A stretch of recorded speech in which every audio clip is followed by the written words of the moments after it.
साहेबांना मनात जे आहे ते कंप्लीट व्हावं. ते बरेच वेळा त्यांचं असतंय की मला पॉलिटिकली या कामात म्हणजे इंटरेस्ट आहे, तर त्यात आम्ही त्यांना स्कोप देत असतो. त्यांचं आवडतं ठिकाण हिमालय. बरोबर. राईट. यांचं आवडतं ठिकाण यांचं कॉर्पोरेशन. आम्ही पत्राद्वारे मैत्री केली. जवळजवळ माझं फिक्स झाल्यानंतर लग्नाला साधारणतः 1 वर्ष असेल किंवा 9-10 महिने असतील त्या काळामध्ये. तर पत्र, माझं हस्ताक्षर चांगलं नव्हतं, पण मी रात्री व्यवस्थित हस्ताक्षर लिहायचो.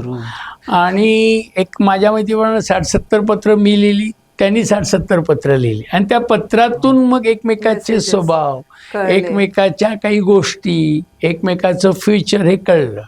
आणि लग्नानंतर मी माझं तिनं पाठवलेले पत्राचा गट्टा आणि तिने असं एकमेकाला मी प्रेझेंट दिला आणि तो ठेवला बरेच वर्ष.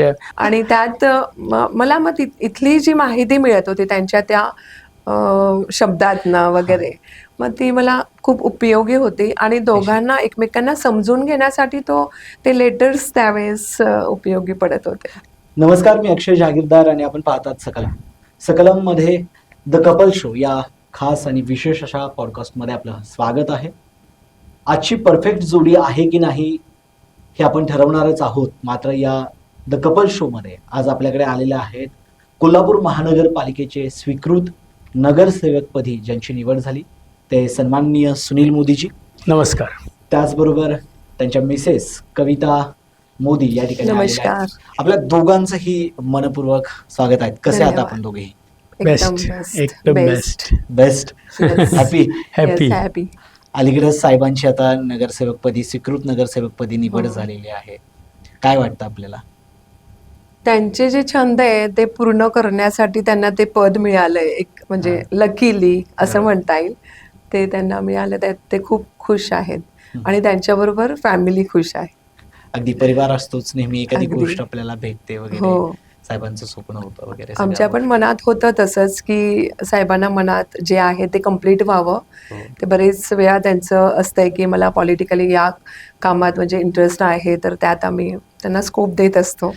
तर ते त्यांना मिळालेलं आहे. खूप स्वप्न आहेत त्यांची कोल्हापुरात म्हणजे डेव्हलपमेंटसाठी वगैरे. ते पूर्ण करायला त्यांना वेळ मिळेल आणि एक चान्स आलेला आहे. आजचा आपला कपल शो आहे. द कपल शो आहे द परफेक्ट जोडी आपण याच्यामध्ये ठरवत असतो. सकलमनं खास विशेष असा हा एक एपिसोड तयार केलेला आहे. याच्यामध्ये आपण कपल यांच्यासोबत आपण गप्पा गोष्टी करत असतो. आजच्या याच्यामध्ये तुमच्या नात्यांचे अनेक पैलू आपण उलगडणार आहोत आणि त्याच्या अनुषंगाने आपण एक मस्त गप्पा मारतोय. नक्कीच. तुम्ही दोघेही तरुण दिसताय आणि फार काय आपल्याला हे नाही वाटत, पण आनंदी, सुखी, समाधानी असा परिवार वाटतोय. सर, नेमकी या नात्याची सुरुवात कशी झाली? खरं म्हणजे मी एका अखिल भारतीय विद्यार्थी परिषदेमध्ये काम करत होतो आणि त्यामुळं समाजाशी निगडीत असणारे अनेक गोष्टी माझ्यावर संस्कारित झाले होते. परंतु मला माझ्या घरच्या जबाबदारीमुळे मला लग्न लवकर करणं हे अत्यंत गरजेचं होतं. माझं अरेंज मॅरेज आहे आणि माझ्या समाजातलंच आहे. मी एकदा एका अशाच लग्नाला गेलो होतो. मी काही फार मुली पाहिल्या नाही, पण एका लग्नात गेलो होतो जालना या ठिकाणी. तर माझ्या वडिलांनी दाखवली, एक मुलगी आहे बघ आणि बघ हे तुला आवडती का? मला आवडली. त्यांना निरोप दिला, पण त्यांनी मला नकार कळवला. हे त्यातली वस्तुस्थिती आहे. नकार दिला. मी म्हटलं ठीक आहे, नकार दिला. मी माझ्या कोल्हापुरात आलो. 6 महिन्यानंतर त्यांचे बंधू मला परत एकदा माझ्याकडे आले. आमचं घर वगैरे बघितलं आणि आम्हाला जरा इंटरेस्ट आहे तुमच्यामध्ये, तुमचं काय? मी त्यानंतर मी माझ्या विद्यार्थी परिषदेच्या कामात, त्यावेळी मी शिवाजी युनिव्हर्सिटीमध्ये एक्झिक्युटिव्ह काउन्सिल, सिनेट मेंबर होतो. त्या कामात असल्यामुळे मी काही फार नाही. आणि असंच एका रात्री माझे वडील आले, दुसऱ्या दिवशी माझे काका आले आणि यांची फॅमिली आली. आणि वैशिष्ट्य असं की मला विचारलं, हो मला करायचं आहे. आणि त्याने सांगितलं दिलं. हिला फोन नाही केला, हिला विचारलं नाही तुला आवडतो की नाही आवडतो, काही नाही. म्हणजे कोणत्याही प्रकारचं माझं लग्न ठरवताना हिचा सहभाग माझ्यात नव्हता, हे त्यातलं वैशिष्ट्य. त्याच्या आईवडिलांनी सांगितलं ह्याच्यावर करायचं आहे, ती म्हणली ठीक आहे तर तुम्ही म्हणताय तर ते करू, असं झालं आणि आमचं लग्न ठरलं. आणि ते लग्न ठरलं. संसारात खालीवर होतच असतात, पण तरी देखील 100% खुश आणि समाधानी मी आहे या ते लग्नामध्ये. मला आपल्याकडे पाहून वाटतंय सातत्यानं. खरं तर पहिला नकार नंतरचा होकार यांच्या म्हणण्यानुसार हे सगळं कुटुंब ठरवत होतं. त्यावेळी तुम्ही काय करत होता? नाही, आधी असंच होतं की आपण पूर्ण आई वडिलांवर किंवा भाऊ जे ज्येष्ठ आहेत आपल्या घरातले हा. त्यांच्यावर आपण पूर्ण विश्वास ठेवून, कारण ते आपलं भविष्यात चांगलं व्हावं त्यासाठी सगळे निर्णय घेत होते, त्यामुळे खूप इंटरफेरन्स नसायचा. आणि तसं असायला पाहिजे, मला असं वाटतंय की त्यांच्यावर पूर्णपणे विश्वास ठेवून त्या सगळ्या गोष्टी ते सर्च करतात आणि त्याच्यानंतरच डिसिजन घेत असतात. तर त्या गोष्टीवर आपण विश्वास ठेवायला पाहिजे. तो माझा होता. पण असं नाही झालं ना. मला एक गोष्ट आपल्याबद्दल माहिती आहे की आपण यांच्याबद्दल यांच्या एका मित्राकडे चौकशी पण केलेली होती. नाही, हा. ती गोष्ट तुम्हाला म्हणजे अर्धवट माहिती असेल. हा. नंदू डिवटे म्हणून आहेत, तर ते फिक्स झाल्यानंतर हा. एक क्युरियासिटी जी असते, ती क्युरियासिटी की काय आहे, म्हणजे एक असं आहे ना की नंतर आपल्याला त्यांच्याबद्दल माहिती मिळावी.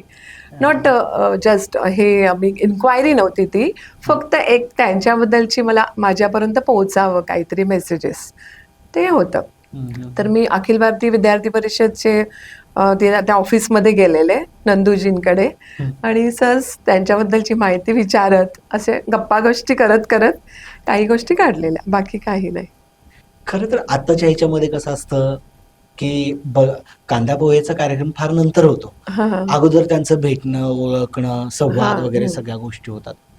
ही तर गंमत आहे की संवाद नाहीये, नाही, नीट पाहणं नाहीये, निरखणं नाहीये. नाही, मग नव्हतं. या एकमेकाला सगळ्या गोष्टी पाहिलं मध्ये- होतं, हा. पण संवाद कधी झाला नव्हता.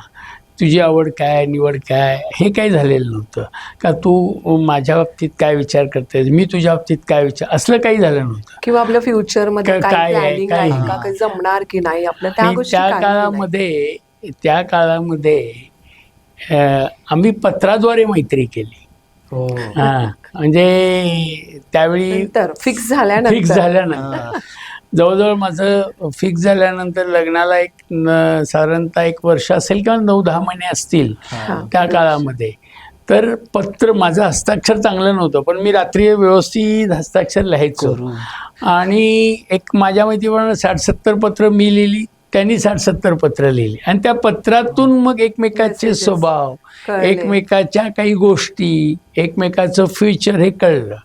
आणि लग्नानंतर मी माझं तिनं पाठवलेले पत्राचा गट्टा आणि तिने असं एकमेकाला मी प्रेझेंट दिला आणि तो ठेवला बरेच वर्ष.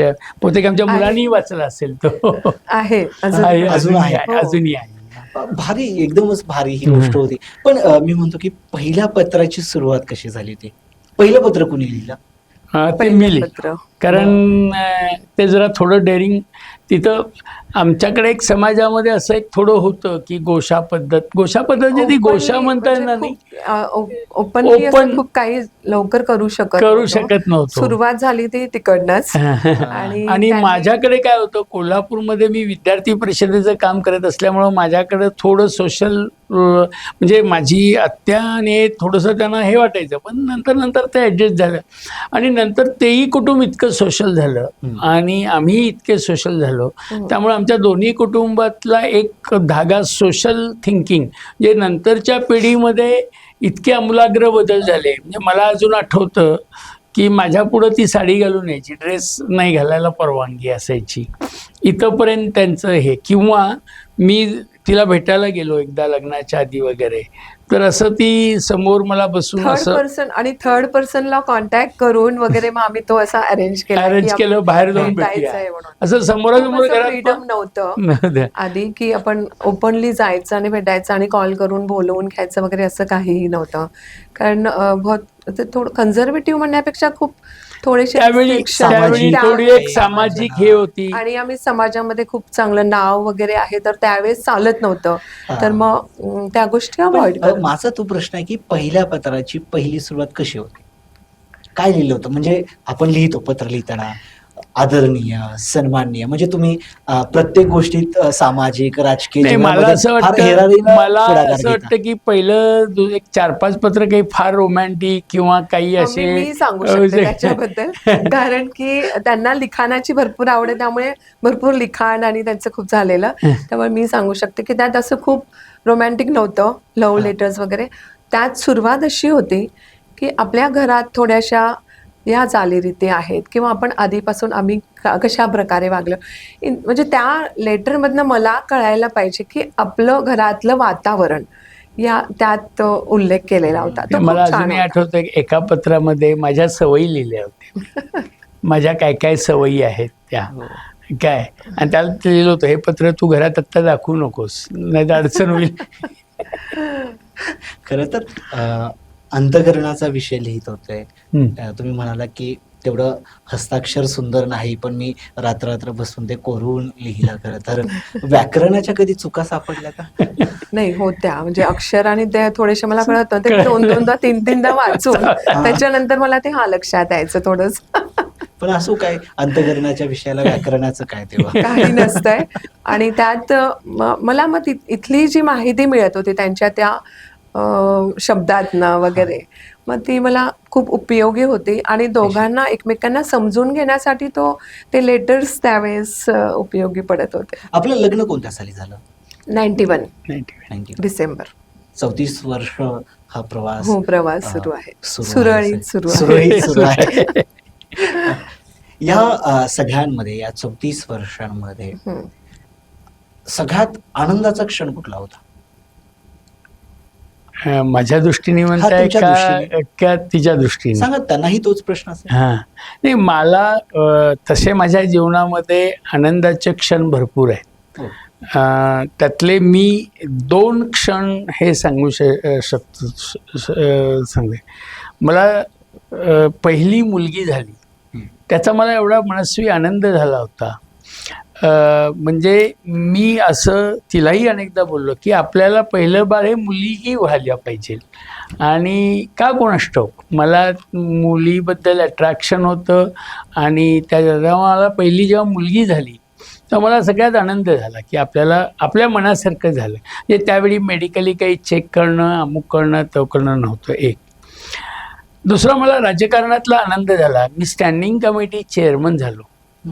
प्रतिकूल परिस्थितीत झालो, माझ्याकडे मेजॉरिटी नव्हती. मला थोडं माझं डोकं चाललं आणि मला साथ देणारे लोक भेटली आणि त्यातनं मी चेअरमन झालो. आणि स्टँडिंग कमिटी चेअरमन हा मला म्हणजे असे माझे आणखीन आनंदाचे आहेत. पण हे मला 2 अतिशय आनंद देणारे प्रसंग होते की यस, आपण या शहरामध्ये कधीतरी विचार केला होता की एका चांगल्या डेव्हलपमेंटच्या कमिटीवर जाऊ, आणि ते झालं, मिळालं, असं त्यातलं होतं.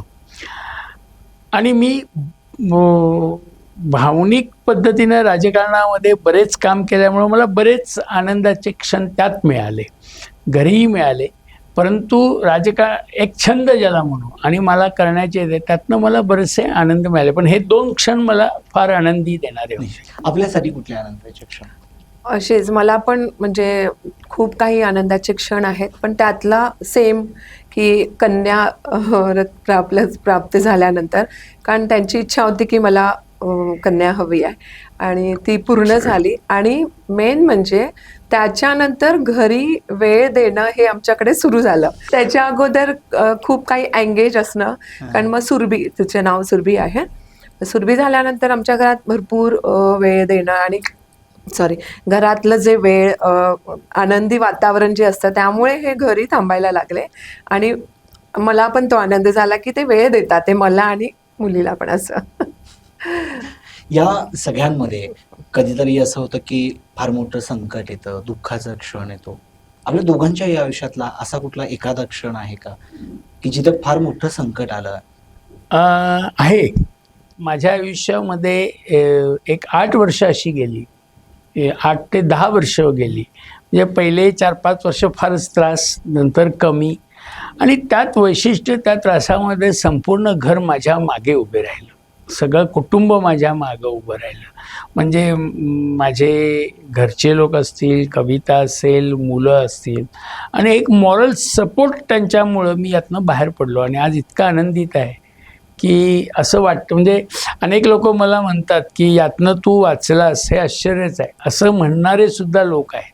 पण आनंदित आहे, देवाची कृपा आहे. आणि तो असा विषय होता की मुलं 8वी 9वी 10वी अशा याच्यामध्ये 7वी 8वीमध्ये होती, त्यांचं भविष्य घडवायच्या वेळीच हे त्रास होतात. पण मी असं ठरवलं होतं की काही झालं तरी मुलांपर्यंत याचा आणायचं नाही. त्यांना चांगले स्कूलिंग झालं पाहिजे, चांगलं कॉलेज झालं पाहिजे, चांगले कपडे लत्ते झाले पाहिजे, त्यांना म्हणजे मला अजूनही असं वाटतं, माझी छोटी छोटी मुलांना मी पहिल्यांदा कॉम्प्युटर क्लासला घातलं, त्यावेळी मला किती पैसे द्यावे लागत होते माहीत नाही, पण मी ते केली व्यवस्था. 250 रुपये महिना. 250 रुपये महिना. आणि त्यातनं मी शिकलो. त्यामुळं मुलांनी ते चांगलं केलं आणि मला त्यातनं समाधान आहे की अशा कठीण परिस्थितीमध्ये सुद्धा मला परमेश्वर कृपाने मार्ग निघाला. माझे विद्यार्थी परिषदचे मित्र असतील, माझे कॉलेजचे मित्र असतील, माझे घर असतील, माझी सासूरवाडी असतील, या सगळ्यांनी मला सपोर्ट केला आणि त्यातनं मी बाहेर पडलो. तो 8 वर्षाचा हा संघर्ष आयुष्यात माझ्या भयंकर होता. आणि तो संघर्ष यांनाही होता, यांनाही चिंता होते, पण हेही माझ्याबरोबर होते. त्यामुळे त्याचं एक कॉम्बिनेशन तयार झालं आणि त्यातनं बाहेर पडलो. या 8 वर्षाच्या संघर्षामध्ये यांच्या आयुष्यातली एक पत्नी म्हणून तुमची भूमिका कशी राहिली आणि तुम्ही या सगळ्या संकटांमध्ये यांची कशा प्रकारे साथ दिली? त्यात मला तरी वाटतं की माझा खूप मोठा रोल होता, कारण या संकटांना सामोरे जाण्यासाठी एकतर त्या जॉईंट फॅमिलीमधनं येऊन हा सगळा इथे जे मी सगळा सिनॅरिओ बघताना मला त्याची काहीही सवय नव्हती. पण मला खूप छान असे जे म्हणजे सजेशन करणारे, सल्ले देणारे लोक खूप छान भेटले. हा जो विषय आता त्यांनी बोलले की मला म्हणजे त्यावेळेस जे संकटं आली होती, कधीतरी आपल्याला एक मेसेज येतो आणि आपण एक डिस्टर्ब होतो. त्यावेळेस मी मुग्धावेणी म्हणून आहे, माधवदादा ठाकूर, त्यांच्या मिसेस मुग्धावेणी, त्यांच्याकडे गेले. कारण ते आमचे मार्गदर्शक, आम्ही नेहमी त्यांना खूप असं मानतो. मी त्यांच्याकडे गेले. त्यांनी मला खूप छान सल्ला दिला की कविता, तू स्ट्रॉंग आहेस, पण या गोष्टीला तू खूप छान सामोरे जाऊ शकते. फक्त थोडा धीर तुला द्यायला पाहिजे की त्याला पण सांभाळ आणि स्वतः पण, आणि मुलं आहेत समोर त्यांना पण तू थोडंसं सांभाळून सगळ्या गोष्टी करू शकतेस तू. तर त्यांनी मला खूप छान छान अशा गोष्टी सांगितल्या. त्यातनं मी सांभाळलं म्हणजे स्वतःला पण, आणि घरात पण आपण कशा प्रकारे थोडं देवाचं वाचन, आणि मी स्पिरिच्युअल आहे खूप, तर त्यामुळे मी वाचन आणि त्या देवावर खूप माझा विश्वास आहे की आपण 100% यातनं बाहेर पडू शकतो. आणि त्या प्रकारे आम्ही निघालो, बाहेर पडलो. आणि काही आम्हाला गोष्टी थोड्याशा डिफिकल्टीज आल्या, म्हणजे सगळ्यांनाच असतात या गोष्टी, पण कमी जास्त होत असतात की काही उतार चढाव असतात. त्यात फक्त आपण स्ट्रॉंग राहणं ते महत्त्वाचं असतं. तर ते आम्ही केलंय दोघांनी. या सगळ्या याच्यामध्ये संसारामध्ये भांड्याला भांड तटत असतं, कधी वाद होतात, विसंवाद घडत असतात. असा कधी टोकाचा वाद झाला? संघर्ष झाले, तसं काही नाही, अशातलं नाही. ते बेसिक अशा दोघांमध्ये नाही जास्त झाले आमचे कधी. म्हणजे असं कधीतरी, म्हणजे उदाहरणार्थ माझ्या स्वभावामुळे असेल, माझ्या डेअरिंगमुळे असेल, मी एकदा इलेक्शनला उभारलो, पडलो त्यावेळी असेल, असे काही मुद्दे, मी हिलाही उभं केलं, त्यावेळी दोघं आम्ही उभं राहायला नाही पाहिजे होतं, अनेक म्हणत असताना मी उभं राहिलो, आणि मग त्यातनं बरंच आर्थिक नुकसान, अमुक तमुक, अशा भांडण असंच. पण मला आता असं आठवतं की मला 5-7 वर्ष झाले असावेत, कुठं वाचनात आलं असेल किंवा ह्या यूट्यूबमध्ये बघितले असले की आपण आपले निर्णय दुसऱ्यावर लादतो, त्यातून संघर्ष होतो. त्यापेक्षा लादू नका, मांडा. ते त्याने ॲक्सेप्ट केले तर ठीक, नाहीतर तुम्ही तुमच्या चालीनं चाला, त्यांचं त्यांना चालीनं चालू द्या. फक्त दोघंही कुटुंबाचं आणि घरचं नुकसान होणार नाही अशा पद्धतीनं करा. आणि हा मंत्र मला मुलांच्या बाबतीतही झाला, हिच्याही बाबतीत म्हणजे कविताच्या बाबतीत झाला. आणि मला असं वाटतं की तो मला म्हणजे जो काही एक कन्सेप्ट आहे मनात, ते ठरवल्यामुळं सगळे संघर्षच कमी झाले असं आत्ताची स्थिती आहे. या सगळ्यांमध्ये कधी व्यक्तिगत भांडणं झाली तुमच्या दोघांच्या मध्ये, तर सगळ्यात जास्त रागीट कोण आहे तुमच्या दोघात? प्रचंड राग कोणाला येतो? राग मला येतो, हो. कारण त्यांचं मी कधी त्यांना सांगायला गेले माझी बाजू, हा. तर त्यांचं काहीही उत्तर नसतं. त्यामुळे माझा राग ह्यांचा राग. असं पारेला जातो. सॉरी कोणाला होतं? मी मला कॉम्प्रोमाइज करण्याची सवय आहे. म्हणजे मला ती कसं आहे भूमिका म्हणजे- असते, पण माझं उत्तर पण कधीच येत नव्हतं. नाही, म्हणजे म्हणजे ह्या जे हे मौन व्रत धरायचे हा. तेही तुम्हाला काय वाटत असेल ना असं? मग माझा राग वाढायचा. वाढायचं नाही. तो राग मात्र हे शांत हो, त्यावेळेस पण शांत, मग अजून वाढायचं. कसं जमतो एवढ्या वर्षात? म्हणजे भीती नाही वाटत? नाही, समाजामध्ये काम करत असल्यामुळे असं कुठल्या तरी गल्लीत गेलो आम्ही नगरसेवक, हे झालं नाही ते झालं, त्याला उलटी उत्तरं द्यायची आम्हाला सवय नाही ना. हो. त्यामुळं तेच स्वभाव घरी आला. हा. पण प्रश्नाचं उत्तर द्यायला हवंय ना. अगदी पण, म्हणजे बघा, जगाशी युद्ध माणूस जिंकू शकतो, पण घरात होम मिनिस्टरांच्या समोर असं काही भूमिका तुम्ही घेतली? कधी तुम्हाला अशा भयानक युद्धाला सामोरं जावं लागलं? भरपूर.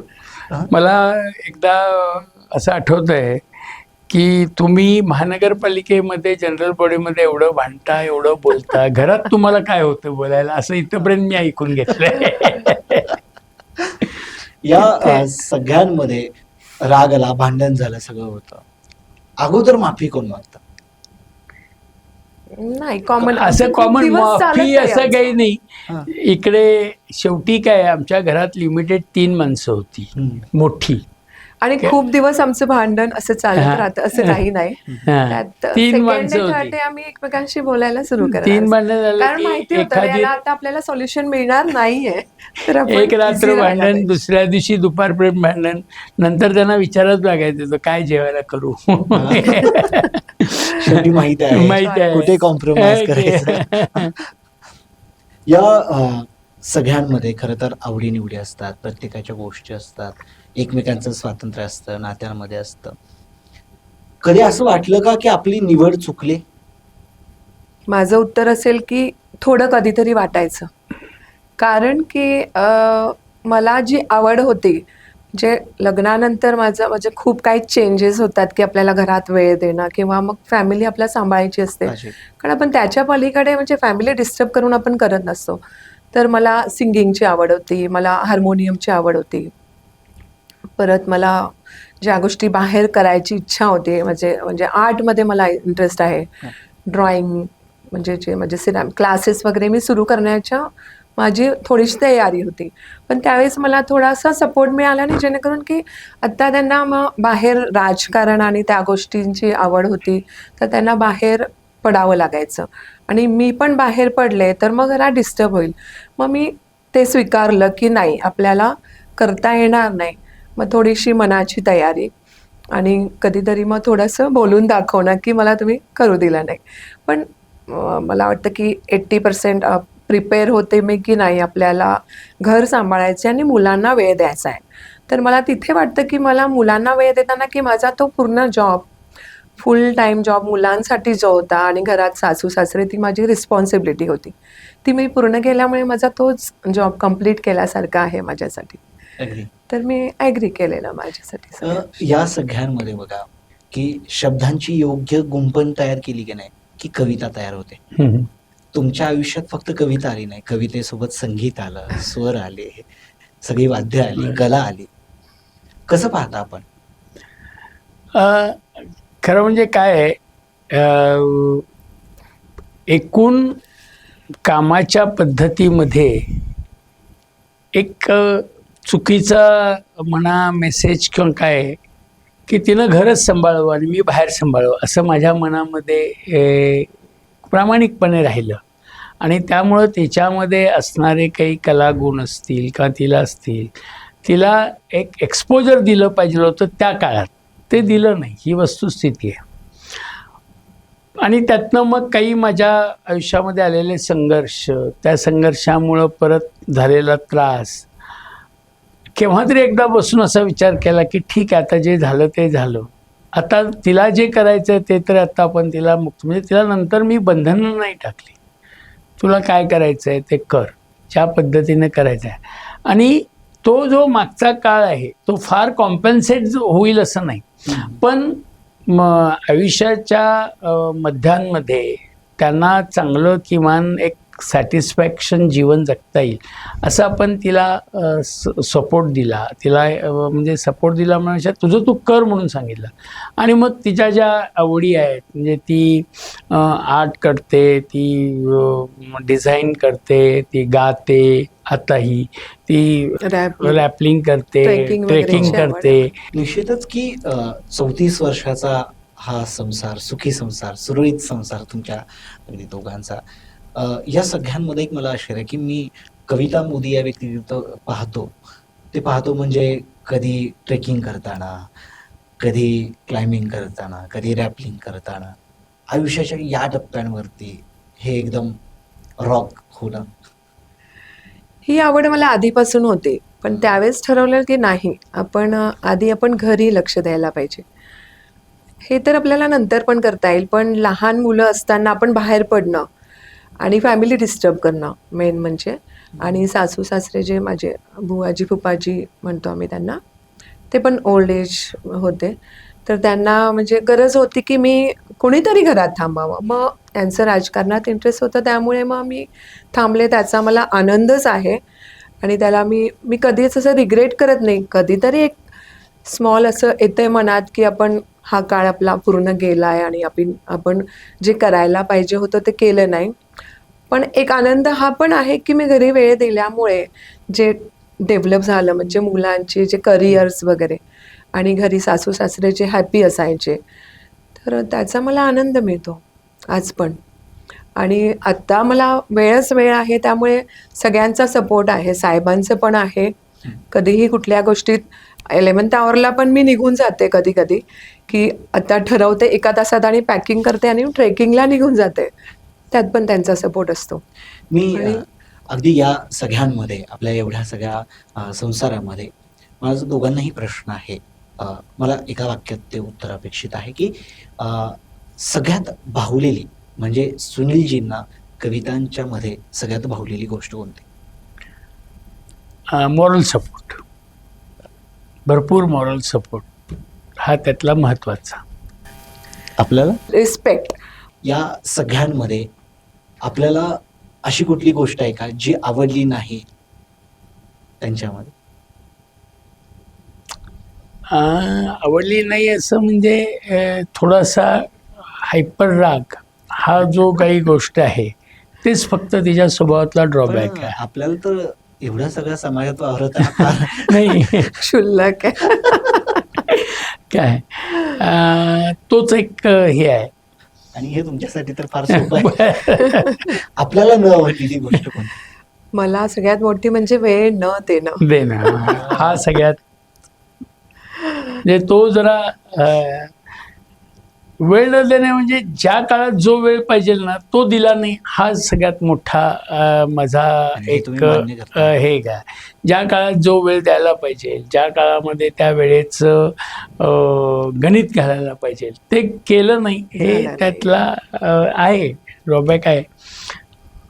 राहतं हे सामाजिक सामाजिक राजकीय जीवनामध्ये याच्यामध्ये काम थोडंसं करत असताना राहतं. वैवाहिक जीवनाकडे दुर्लक्ष होत असतं त्यांची की आवड वेगळी होती, त्यामुळे त्यांना तो कल तिकडे होता जास्त. मी त्याच आता आवडीनिवडीकडे येणार आहे. मला बघायचं आहे की सकलमच्या द कपल शो मध्ये आपण परफेक्ट जोडी होते का, एकमेकांची आवड निवड माहिती आहे का. मी काही रॅपिड फायर हे केलेलं आहे. तुम्ही आपल्याकडे असतं की लग्न बघताना पत्रिका वगैरे पाहणं असतात. सकलमने एक फार छान पत्रिका केलेली आहे आणि ही पत्रिकेचं नाव आहे आवड निवड पत्रिका. जुळते का? म्हणजे गुण जुळे नाहीत तरी चालतील, पण या पण गोष्टी फार जुळल्या जुळल्या पाहिजेत, पाहिजेत. माहिती पाहिजे, खरंय. महत्वाचं आहे. एका शब्दात उत्तर हां, हे पाहिजे दोघांच्याकडून. त्यांचं आवडतं ठिकाण हिमालय. बरोबर. राईट. यांचं आवडतं ठिकाण? यांचं कॉर्पोरेशन. त्यांची आवडती भाजी? पालेभाजी. खरंय. हो. यांची आवडती भाजी? रानकारली. बरोबर. हं. आवडता पदार्थ? बेसन लाडू. बरोबर आहे. स्वीट मधला हा. यांचा आवडता गुलाबजाम. गुलाब. तो माझ्या हातचा. हे महत्वाचं आहे. आवडता रंग त्यांचा? Pink colour. राईट. यांचा आवडता कलर? पर्पल. पर्पल. चांगली रंगसंगती जोडे. आवडता चित्रपट त्यांचा? नाही, तिला चित्रपटाची आवड नाहीये फार काय. खरंय. हो, बिलकुल पण नाही. असं काय आम्ही कॉमनली हा आम्हाला चित्रपट आवडलाच असं नाही. म्हणजे तुम्हालाही आवडत नाही? पण तिच्या तोंडातून एकदा मी ऐकलेलं आहे की तिला एक दुजे के लिए हा पिक्चर आवडला. हो. हे बारकाईने लक्ष Romantic. असतं त्यांचं. तिच्या तोंडातून नाही. यांचा आवडता चित्रपट? शोले. शोले. मारधाड भरपूर आवडते. फायटिंग ते समाजात Fighting चे. त्याच्यात सगळीकडेच येते. सगळीकडे शब्दानी किंवा मग प्रॉपर Proper. त्याचे अं, तसे पिक्चर्स. यांचं आवडतं पुस्तक? असं नाही मला आठवत काही की किरण यांचं बेदी. आवडतं पुस्तक. फक्त ती देवाची सगळी पुस्तके वाचते एवढं मला माहित आहे. माझं एक किरण बेदींचं आहे. हा. आवडतं माझं. यांचं आवडतं पुस्तक? आई. छान. त्यांचा आवडता खेळ? तिला आवडतं बॅडमिंटन. बॅडमिंटन खेळते ती. आणि यांना? खेळ ना, खेळामध्ये इंटरेस्ट नाही, नाही. ते- राजकारणात खेळ खेळतात. एक शेवटचा रॅपिड फायर मधला प्रश्न आहे. यांना चहा आवडतो की कॉफी? चहा. आणि बरोबर आहे. Yes, black tea. हो. आणि यांना? त्यांना कॉफी जास्त आवडते. Filter coffee. Filter coffee. खरं आहे. ओके. आपण या संपूर्ण चर्चेच्या शेवटाकडे येऊया. मला फार भावलं की आपण पत्र वगैरे लिहिली, ही सगळी झाली. कपल शो मध्ये द परफेक्ट जोडी आपण तर ठरलेलं आहे, त्याबद्दल आपलं पहिल्यांदा अभिनंदन आहे. आपण काय सांगाल की एका आनंदी नात्याची सुरुवात कशी असावी, किंवा आनंदी नात्यासाठी प्रेक्षकांना, सकलमच्या प्रेक्षकांना दोघंही काय मेसेज द्याल अगदी थोडक्यात? मी 2 गोष्टी सांगेन. वेळ ज्या काळात दिला पाहिजे त्या काळात दिलाच पाहिजे, एक. आणि सेकंड, हेल्थ. सुरुवातीच्या काळात हेल्थ न सांभाळणं अतिशय दुर्दैव आहे. सुरुवातीपासून हेल्थ सांभाळली पाहिजे. हे 2 माझा हा मेसेज आहे. आपण काय सांगाल?